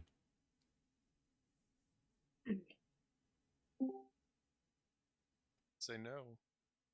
No, because during the route phase, broken unit non-melee may not end adjacent to or in the same location. Right. May not end the route phase adjacent to or in the same location as an unbroken known enemy unit. Well, you're not violating that rule. Correct. And this this is just a very short version of that. Right. He's not getting closer to the unit. You can't get closer to the unit. And once he's here, he can't route here because now he's moving adjacent to an enemy unit. Whether he's broken or not is irrelevant at that point. But he may end the route phase, its route phase, next to a broken enemy unit. Whereas the Russian, on the other hand, this guy isn't the problem. This guy's the problem. Now the Russian must route because of this unit. If this unit were not there, the Russian would not have to route. Right. And so this guy is causing the problem with the Russian. We've seen that in other games where simply a leader is right there. But actually, that's interesting because assume the German didn't route. If the German stayed there, then the Russian gets away? He could go to the woods. Yeah. Yeah. So, so it's actually, so in that sense, it's a good idea. The German, it's a good idea for the German should route. Yeah. Right, because he denies the Russian the one location he can go to. Yeah. Now the question is must the German route? Because this is not going to happen in ASL. This is a totally SK thing where they'd have to withdraw from melee, which is completely different. This is simply just routing. Can I remain in the same hex with a broken unit? I don't know. I don't know if that's. It may not be described I think there. in SK, like if it were like this, and we've had discussions about this before, and I can't remember what the resolution was. Right. But I think, in SK, I think it stays like that. A melee? No, definitely not that. Yeah. No. No, the melee is gone. Yeah, the melee is gone in There's SK. no unbroken units in the melee's gone. Right. That's an SK rule. Yeah. If this were ASL, the ASL rule, that melee would still be there, and they had the first guy, the attacker would have to withdraw first, and then the other guy could withdraw second. Right. Okay. It says remove the melee counter as soon as no unbroken enemy unit remains. So the instant everybody breaks, melee is ends. Right. Yeah. Okay. Yep. All right. But yeah, that's an interesting question. Yeah, does the German? Yeah, I don't think the German needs to route there. It just says only if it uses low crawl, but may still not be adjacent to an unbroken known enemy unit. Well, it doesn't say anything about being in the same hex. Yeah, I don't think he has to route, but I think he wants to route. Yes. I wanted to route. Yeah. Yeah. And that would be something that you would want to do, obviously, there. Yeah, move up there, and that would eliminate the German unit, or the Russian unit, rather. The Russian unit, right, yeah. Yeah, that's definitely different. And again, this is a very distinct difference between the SK and ASL melee, broken in melee, and stuff like that. The adjacent to unbroken and broken enemy units is the same concept, but this is strictly an SK issue, and the withdrawal from melee is strictly an ASL issue, because you can't withdraw from melee in a starter kit. That option is not available to starter kit players. So it's an interesting question. That was it. Thanks. That was very interesting question there. Well, I'm reading SK. There's a rule about routing in here. Upon reaching the nearest legal woods or building not adjacent to an enemy unit, the routing unit must stop. So at that point, this is in 3.6. Must stop. It must, and it doesn't say anything about whether it's broken or unbroken. It just says an enemy, not adjacent to an enemy unit. 3.6. What page is that? 16. It's a middle column right up top. 14. But the SK, I have trouble with the SK routing rules because it's trying to piece it all together. Right. So it says must stop unless you can go like into another building or woods location, right? I think you're allowed to do that. But must. But I mean, what am I saying? Right. You still have to take in the previous terminology where it says it still may not be adjacent to an unbroken known enemy unit at the end of the route phase. Yeah, which is right at the top of the at yeah the beginning of the other column over. Yeah, that is a distinction. It should be unbroken. There should be an unbroken term right there. Well, no, it doesn't matter. This is saying upon reaching the nearest legal woods or building hex not adjacent to an enemy unit, the routing. Oh, unit not must adjacent. Stop. Yeah, not adjacent. Yeah, so Right, if the guy were here and the guy wants to route away, he would not be adjacent to that enemy unit. Yeah, so therefore he has to stop. Oh my God, what a mess! Somebody's in our room doing American stuff. Someone must have loaded up a game. Again, if you guys want to load up a different game to a thing, all you have to do is, if you want to watch both windows, just start up Vassal again. Sorry, that was me. No, it's okay. If you want to start up, because I did the same thing to a guy's game. It's like holy shit, and I think it's new to the last year and a half versions. I think the other versions it wouldn't do that. But yeah, just start up another Vassal. Just double click on Vassal again. All the windows will pop up again, but it will give you a different avenue. You could load up a game in that one. It won't affect the other game that you're in. You just have to enter a different room. And so essentially you could be in 2 rooms at once. And it's that's great. Or more. Yeah, you could be in a whole ton of rooms. So I just found that out fairly recently. It's like, oh yeah, that might work. But anyway, yeah, exactly. Not adjacent to an enemy unit.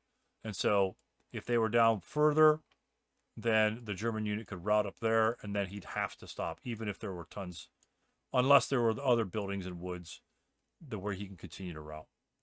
But in this case, he couldn't route any further. Right. So, but yeah. And the adjacency was on the other column, right? Yeah. Very subtle differences, Not adjacent, unbroken. The other one just says enemy unit. So very subtle distinctions between the routing terminology. So this looks like a crazy scenario. So is that Craig? Stu, I've got something. I'm playing this one. I'm playing this one too right now. So yeah, it's Yeah, this one looks hot. It's gonna be good. Yeah. This one seems to be a pretty good scenario. It seems a lot of people are playing it right now. Craig, you better not lose, Craig. No dice. I don't care about no dice. I don't care what. He's playing me. He won't. At least, well, he's certainly doing better. The German's certainly doing better than I am right now. Yeah. This is. I've lost 1 tank. I got a lucky ATR shot. Literally, 1 in 6 of hitting, and then like a 1 in 12 of destroying, and of course he rolls a 4 and a 2. You know, it's like, oh well, what are you gonna do at that point? It's like, okay, Yeah, fine. I got a critical hit on this guy from like back here. So. Oh my gosh. Yeah. So it's like, yeah, I mean, yeah. Sometimes you just have to go. Okay, look. Sometimes you just get the other guy gets lucky. What are you gonna do? Those tanks on the bottom look very intimidating. Yeah. Wow. All right. Any other questions on that route, gentlemen, or anything else? Yeah, the KV2, the KV1 or the KV2 is going to come in and restore the situation. Oh yeah. Yep. Yep. There you go. It's just going to crash into those other panzers. Yeah, it's going to crash right in. Yeah, the shells are just going to be bouncing off that thing. Yeah, that's pretty funny. That's pretty crazy. So, all right. Stu, I've got an ASL thing to bring up. Okay. So if everybody closes that.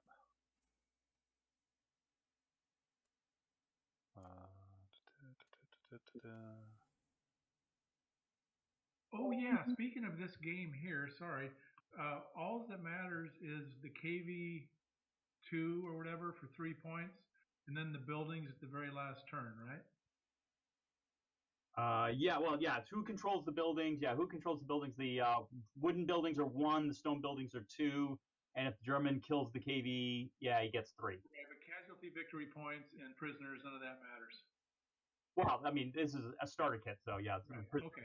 Yeah. It doesn't matter how many people die. It just matters who controls the buildings. Yeah. But the Russians, okay, go ahead and sing. Still running around or not? The Russians start with the control of those buildings, though, since it's in their setup area, right? Yes. Right. Yep. Yeah, the Russians have control of all the buildings to start with. All right. Who are we thinking to? Big Craig Rainier. All right, no, I'm sorry. I'm sorry. Slight modification. It's the buildings within the red area. Oh, right. Yeah, sorry. It's the buildings. It's the buildings within that red four hex range around this square right here. Sorry. So these buildings don't count. Interesting. Who are we syncing to? Craig Rainier. Thank you. Third from the bottom. Yeah, I see him. At least on my screen. There was lots of noise I could not hear. Sorry about that. That's all right. Oh. Cancel. Okay, this is a scenario that I played in a tournament that just ended. The name of this is FE21, Tiger of Vitebsk. So the German units, all of the infantry that's down here off the board, they set up here in this all these stone buildings. Okay. On what board is this? That's board 46. Interesting. And the German armor sets up on board 18, and they can set up hip. And one thing that's not showing up, I don't know if anybody, there's supposed to be an overlay right here. So this is a level 1 hill right here, and for some reason it's not showing up, and I can't pull the overlay. And that's your own game, right? No, this was a pre-set up one. This isn't. Oh, okay, I got you. I didn't pull the game because otherwise the stuff would be hipped and yeah. Okay, I got you. Yeah. Okay. So I played the Russians on this, and I played it very badly because I completely on setup and plan, I completely missed something that I just wanted to point out to the group, to not miss something that should be obvious, but I completely overlooked it. So the Russians, they set up inside, we see this red line is. So they set up everybody in there, and let's see here, the tanks must set up in motion and must set up in open ground. Okay. Wow. So I kind of leave this open as a question. I mean, I know the answer to this after I played it and lost badly.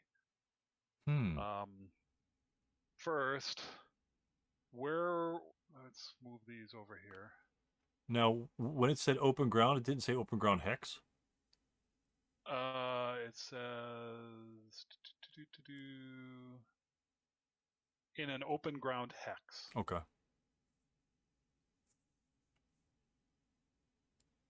So first, where does everybody think the Germans should set up their AFEs?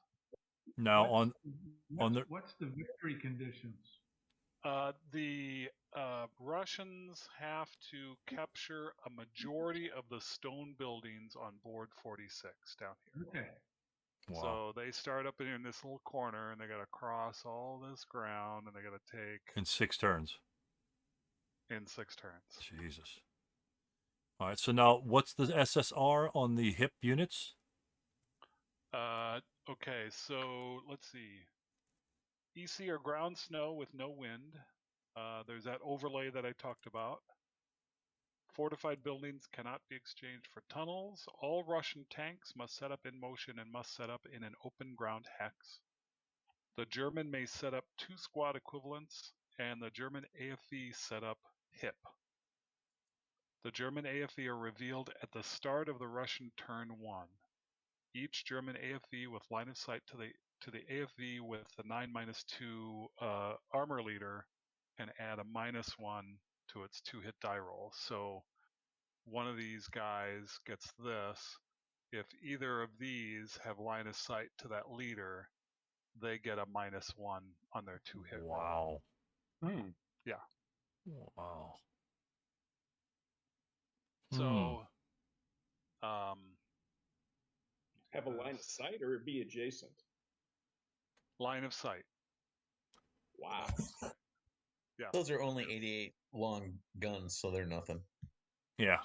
Yeah, exactly. Double long, yeah. I'll just say that, there were a lot of burning wrecks strewn across the battlefield. So.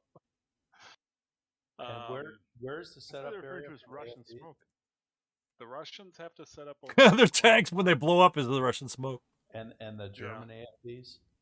The German AFEs set up anywhere on this board. Okay. So I think the initial inclination is to do something like up there, right? Because you can see everything. The Russians, other than behind these woods, right? And I mean, you can't even hide behind this building because it can be seen there, right? The Germans are going to get waxed, right? Right. Well, and remember, there's a level 1 hill. Level 1 hill right there. Yeah, that's to slow the movement down. Yeah. The potential is stick this guy here. Oops. Sort of like that. And even though he won't have line of sight over there, he is protecting these guys if the Russians try to sneak around. So the tanks, the SP guns have to set up on that upper right board. Is that correct? Yes, they have to set up on this board up here, anywhere on this board. Okay, anywhere on that board. Anywhere on that using board. They must use hip. Well, I mean, you'd want to use hip, but they will be revealed as soon as the Russian turn 1 begins and the Russians start. Is that what the SSR the Russians says? Move first. Yes. Okay, because so the AFEs are set up, and the scenario is, the Germans basically set up this ambush with their AFEs. Right. And so the Russians start moving on, and then all of a sudden, these guys are revealed, and the Russians have to respond. Yeah. All right. Because I was about to say there's only a couple. There's the positions where you are because you have to reveal on turn 1. Pretty much the SSR just allows the German not to show where the tanks are first, and then after the Russians show up, because normally you couldn't set up here hip anyway. Correct. Because but since you have to reveal them, then that's the same sort of thing. Okay, so it's just it's a timing. Like you say, it's supposed to represent, like you said, the ambush of the guns. Yes. And so that's fine. Exactly. Yeah. So I was trying to. It's like, wow, where'd they go? So where do you think they should set up? Did that -1 modifier apply the whole game or just the first turn? The whole game. And if it's in one So line of sight of that obviously- unit, right? Yeah, if these guys have line of sight to them, they get a -1 on their 2 hit, and all it has to be is line of sight. So this seems like a pretty powerful setup, right? I would probably I'd probably put the -2 leader at a level 1. I'd probably put him down a little, something like this. Okay. And one guy at level 2, and I won't say why until the other people respond. No, the other guys, this is, the hill down here's, pretty sweet, but they're. Can you find the overlay? It's supposed to be. Which one is that? I can't seem to bullet. It's HI4. HI4. And for some reason, I can't pull up any overlays like those. And I don't know if there's something with my. Yeah, that's it. Okay. So rotate it. Yeah. Sure. And then put it in. Something like that? Yep. No. Oh, right. What happened? Seriously? Oh, you have to press Alt to pick it up again. Something like that? Yep. Okay. That's it. Where did you get that? Did you do draggable overlay? Terrain overlays. It's on the. Where is it? Your like log window where you have all the charts and stuff like that. It's the terrain overlay. It happens to be my last button, but. It's all the way to the right. Oh, there it is. Terrain overlays. Yeah. That's it. Okay. I'm not sure if you could change the color on that, like snow, but I know there's a way to change the color on it too. Yeah, but I don't think you can do that. it's yeah, kind of weird. yeah. So So I don't know what other people's thoughts are on the setups, but I would yeah. I do. Yeah, go ahead. I do similar. Only I would have the 9-2 leader. Let me get my mouse. I would have my 9-2 leader here, and I would have him facing obviously this direction. I would have a guy up on the second level over here. Third guy take me a little bit, and the reason is you're not going to lose sight of that leader. Yeah, something like that.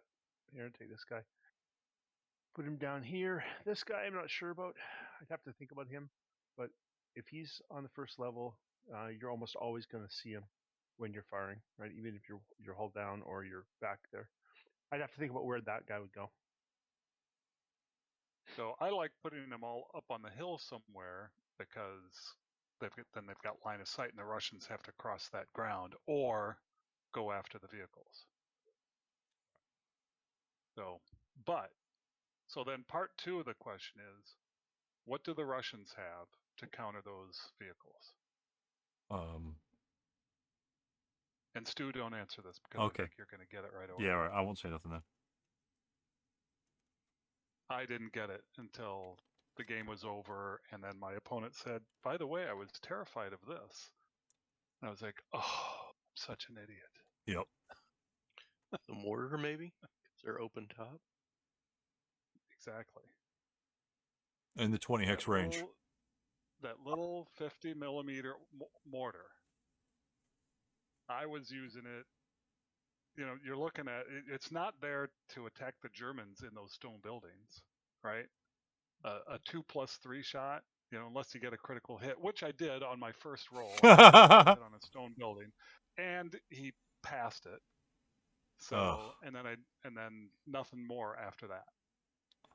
But why else would the designer give the Russians that 50 millimeter pop gun?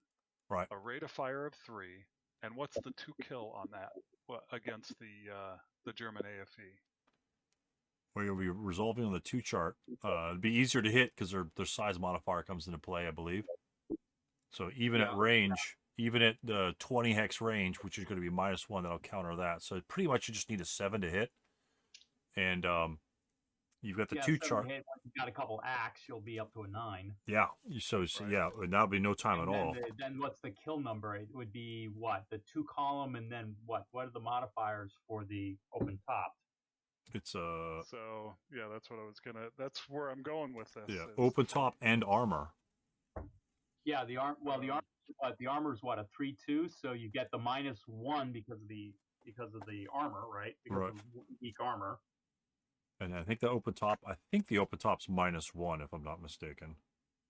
I might so be. you well, don't you go by the HE and flame to kill table?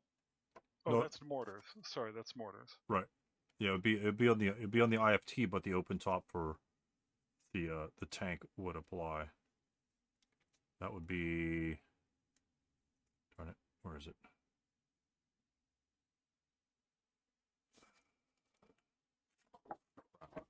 Oh, yeah, the kill. Here it is, right here. It would be on the It's one of the little charts, little teeny tiny charts. Claim. What's the chart of the armor modifiers? Frail DC Maul elevation advantage. Oh, that's +1 to basic to kill, +2 if open topped. Here's an indirect fire versus AFB C.155 table. It says -1 for open top AFB, -1 for all armor factors less than 4. Oh, yeah, there you go. Yeah, yep, there it is. I see it right. Yep. That's a C7.7, right? It's the 1.55 table. Yeah, C.15. So you get a -2 because all the AFs are less than 4, and it's an open top vehicle. Right. And the -2, so be I'm not finding that right chart here. C115. Yeah, it's on page 21, but I've got the second edition chart open. Yeah, I've got the pocket chart I'm looking at right now. And so it gives you a -2 on your dice roll after you hit, which will be pretty easy to hit. And then if you look on the indirect fire chart, the AFB destruction table under indirect fire, the immobilizational shock will occur at a HE attack of 1 greater than your K number, because we don't have to K number. So you will need a 5 for an immobilization or shock on the to kill. Essentially, the to kill is a 5. Yep. 5, I thought it was a 6. Because a 6 should be -2, and that's not quite. That's unless I'm missing another modifier somewhere. Yeah, I'm trying to find the right chart here, but attack as well with a +2. Which one is a plus? Is the AFE? It's open top, so isn't the crew attacked collaterally? Yeah, it would be. Yeah, it would be. As long as you don't kill, or don't cause anything to happen.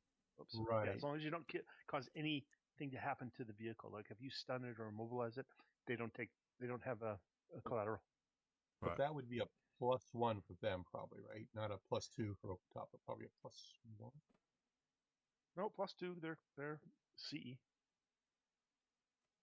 All right, and you would. No, but for indirect fire, I think it's only a +1 with open top, isn't it? Thinking, but I'm not sure. No, you're thinking of OVA.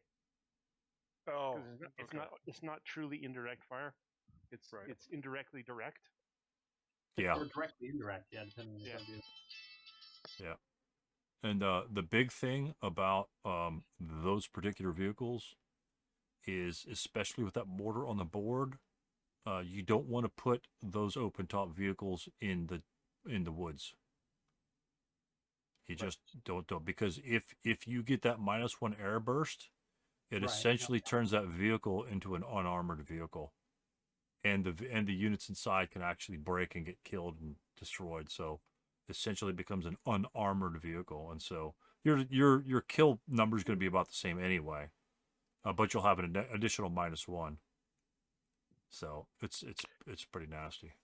What if you put it behind the wall? Would you get a +1 TEM if you tuck it behind that wall? Yeah, the indirect fire will get the we'll get the +1 on that. That might be a good spot for it. Then you're kind of looking over the backside of the Russians as they try to move into the village. Yeah, Why and can't you claim hull advantage or hull down? Indirect fire? You can't for a hedge. Is that a hedge or a wall there? A wall. That's a wall. Yeah, so you get haul down advantage against his tanks if he tries to shoot them at you. Yeah, if the tanks fire back, right? If he has wall advantage when you fire at him, you have, in order to hit him, I believe you have to hit a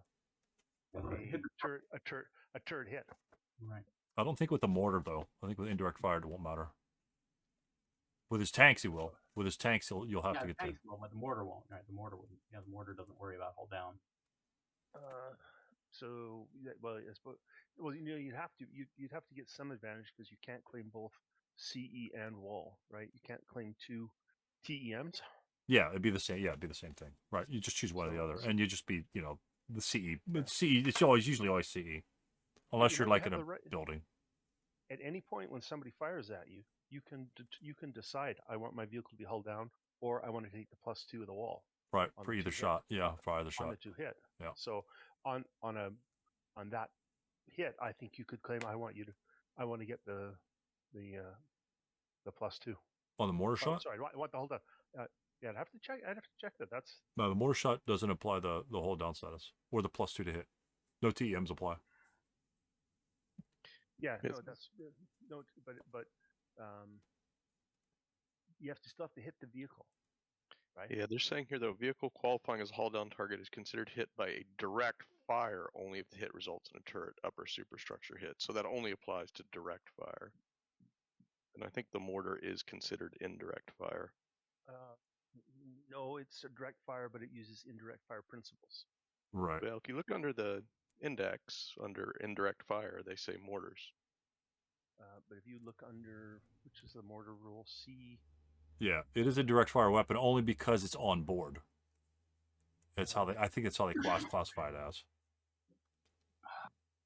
Yeah, it says mortars are direct fire ordnance, but are treated as indirect fire weapons for fire resolution purposes. Fire resolution, not. Although they must make a 2-hit die roll. That sounds like the effects of those are resolved on the indirect fire table. So they still have to have the two. You could claim hull down and require a turret hit because it's not a modifier.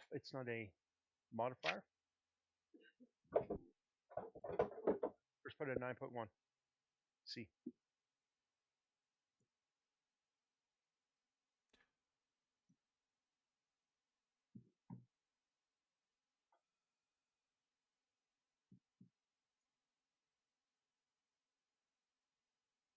I've stunned everybody. Well, I think it depends though on how you interpret what they say is treated as indirect fire for fire resolution purposes. So that really gets down to what fire resolution purposes mean, which probably isn't really well defined. So right. Yeah, I'd say that's somewhat ambiguous in my mind. It may be better. It may be it's under the hold down rules. They may talk about it better too. I don't know.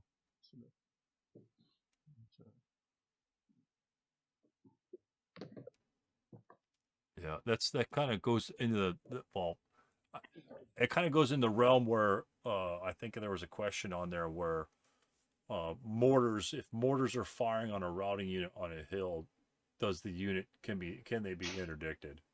And it didn't matter that the mortar fired indirectly, which the height advantage doesn't apply. It's still considered to have height advantage over the unit itself and not the weapon. So that's something that came up before. Otherwise, mortars can interdict everybody everywhere all the time.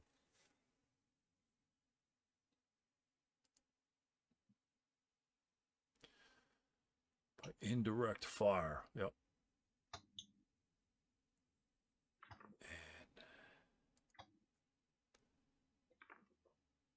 Well, it says it just says indirect fire, mortar, OBA fire on the index.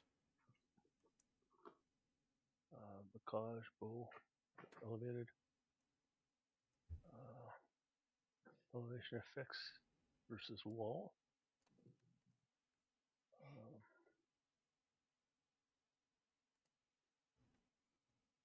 Yeah, interesting. Okay. Yeah. Even hold down doesn't say.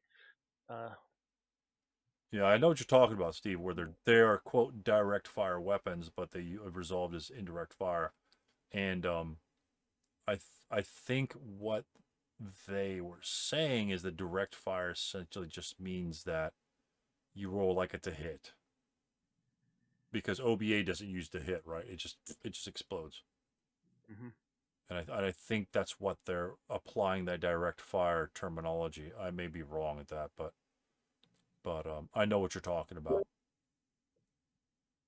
Yeah, it says any fire attack requiring a LOS from the firer which does not use indirect fire. See point, is that point 1?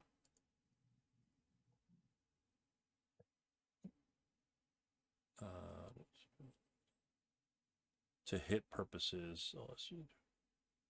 All ASL references to indirect fire apply to both OBA and mortars, although onboard mortars must secure hits in the same manner as direct fire weapons. Right. So they're like a hybrid. So it's just that the direct fire terminology applies to the mortar simply because it has to roll to hit, instead of just saying I'm gonna essentially OBA my mortar there and it should blow that up. I actually kind of like that better, but so you don't have to roll a hit. But for all intents and purposes, it's kind of doing that anyway, right? Because it's got a 7 essentially baseline across the board to hit, and everyone knows if they've played with enough mortars, the rate of fire essentially is almost equivalent to a bunch of OBA coming down anyway. But how do you secure? I would say that you don't secure a hit on a vehicle that's hull down unless you hit the turret. Right. I mean, I know where you're. I know, and I see the writing ambiguity of it all. I think there's somewhere where if your hull down status is reduced, actually, if it's like reduced by elevation effects and things like that, then you don't get hull down status. And mortars actually reduce the walls and hedges by their fire. Now, if you fire direct fire, the same thing would apply. Like if you did an AA6, I'm not sure whether through Z6, I think it has to be a level above or something like that. But if like this was a level 2, firing at the adjacent hex, it wouldn't be hull down, even though it's right behind the wall for direct fire tank purposes. I'm not sure if it has to be 1 level or 2. There aren't too many cases where a level 2 location is right next to a ground level location with a hill. Maybe on board 25 or some shit like that, or some really weird stuff. But yeah, I know what you're getting from, and that's a good rules dive to burn through in that area, because it makes distinctions between that. It's a good question.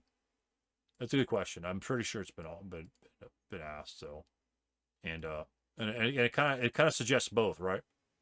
I mean, there's arguments if it's suggesting both. Well, you need to fire to hit, so am I hold down, but it's considered to be indirect fire for like all purposes. So it's like you're damned if you do, damned if you don't. It seems like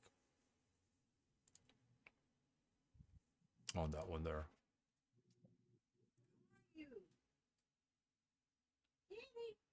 Yeah, to hit. Let's see, but I think it would have to be the hold down status, because this result, and then the hold down status, it says about the hold down status for indirect fire, and that's where I think the C.1 would apply. Yeah, I think C.1 is it, because I think if you look under hull down or 4.2, they're pretty specific that it only applies to direct fire, and then if you look up direct fire in the index, they tell you it's they tell you it's not indirect fire.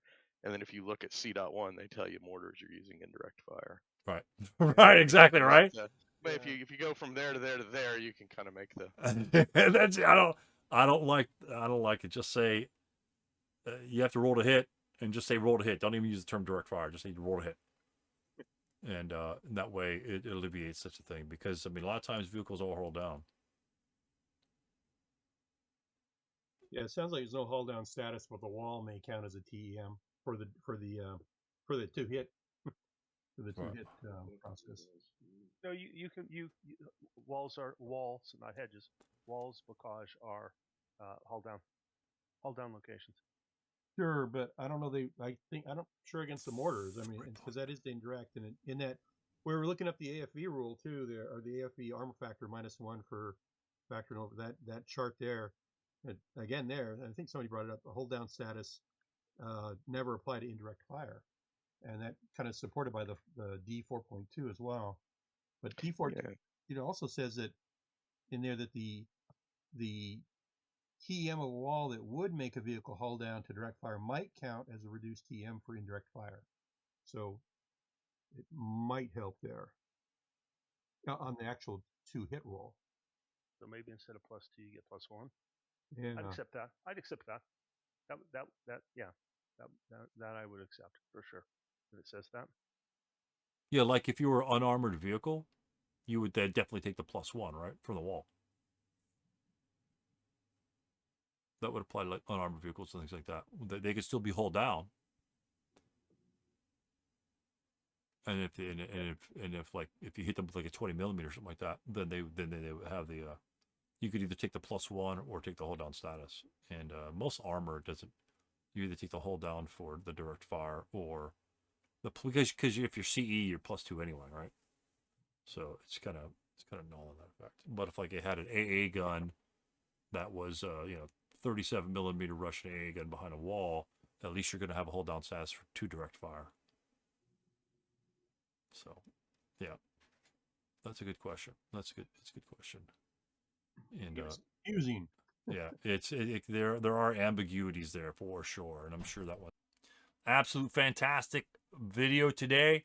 I liked it. If you liked it, hit the like button, hit the subscribe, leave comments, whatever else you want to do. So I hope you have a good time. And now, go play some ASL.